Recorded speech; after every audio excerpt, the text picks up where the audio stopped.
everyone, it's Victoria, and I want to talk about how there are books out there that you're probably going to come into, like the newest bestseller, the newest diet, the newest craze, whatever it is.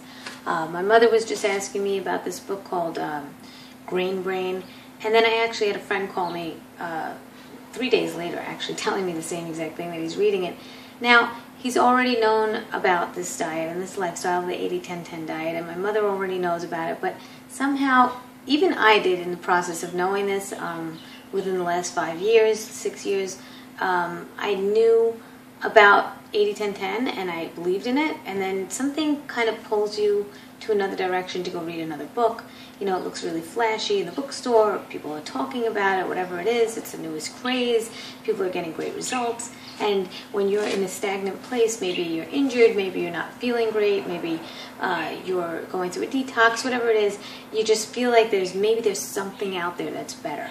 There's always going to be something better or more, you know, enticing, or something that's going to catch your eye. You know, we're humans, we like variety, and you know, if it's the newest, best thing, it's like the newest toy on the market that kids really want to have and really want to buy, and then when they get it, they're like, all right, it could have been the other toy that I had.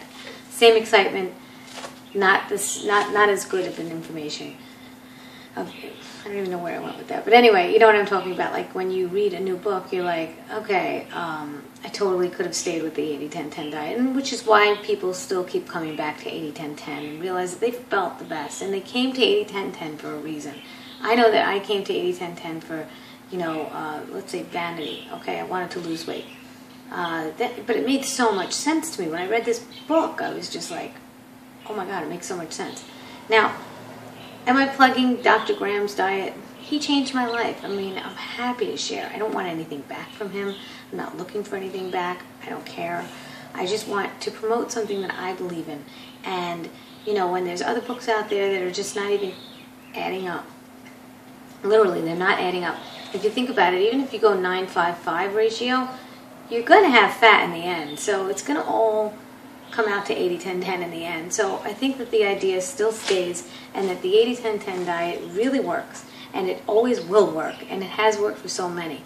Whether you have too much fruit, you know, for 1 week or 1 month or 2 months, and then you just feel like, oh my God, it's too much fruit, and then you have vegetables, or you can just balance it out every single day, and you can have the ratio go that way. I find that that's the best balance in the end.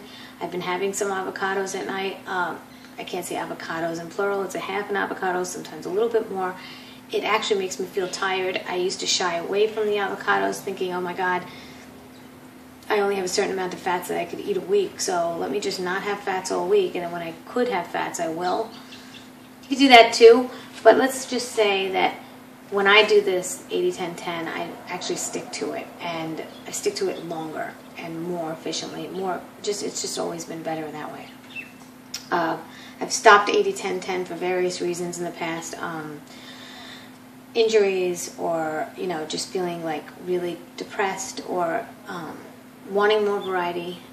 Being really cold in New York, I would just say that I'd just throw my hands up and say, that's it, you know, I'm going to try something else, or have some more starch. If you're going to have starch, try not to have fat that day. I know it's really hard. It's really hard, but if you can master this, you're going to really be in winning, okay? So, with your body and your health. So if you have starch, you don't have fat that day. If you have fat, make sure that it's not over a certain amount, because then that goes into a different territory. If you're going to have fat, make sure it's a whole fat like avocado, and if you're going to have nuts and seeds, make sure it's really minimal without salt, so you don't keep stuffing it in your mouth, because honestly, nuts without salt, not so great. They don't taste as great as people think. And there are a lot of nuts out there that have oils on them. If you read the fine print, you'll see that they have oils in them, and they've been, even if they're raw, there's certain ones that, I don't know. All I'm just saying is that watch out for the nuts and seeds. You're probably not going to digest those as well as you would an avocado anyway. The seeds, not so bad. If you're going to have tahini, it's a sesame seed, it's not so bad. Cashew nuts, cashew butter, I'd stay away from that. It's addictive, and it's also, it can go rancid. I once had rancid cashew butter, and it was a bad deal for me. Let me tell you, my stomach was in knots for a really long time, and I just did not have it ever again. I just didn't like it. It wasn't a dish that I had this summer, and I was just like, you know what? I'm not going to go there. Way too heavy, way too not feeling it, you know, just not natural. It just didn't feel natural. Avocados to me feel a little bit more natural. So, like I said, they're making me tired, which makes me feel like, you know what? Maybe I do need that balance at night to just kind of level me down from all the fruit. Now, I just watched a video by Evan Rock, and I thought it was very good to be aware of the calories that I'm having. Yes, I'm very active, but I'm also realizing, do I have to be so active in having to match it with the calories and stuffing my face till my stomach is bloated, till I can't eat anymore? Like, I'm not living in abundance. Like, I don't know when my next meal is coming. I do want to live more simply, and I do want to not think about my meals later, so I want to get it all in now.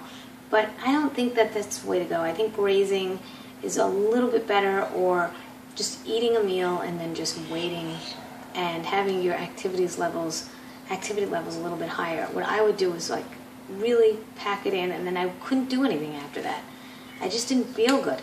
And I don't want to not feel good. That's not the goal here. The goal is to feel good.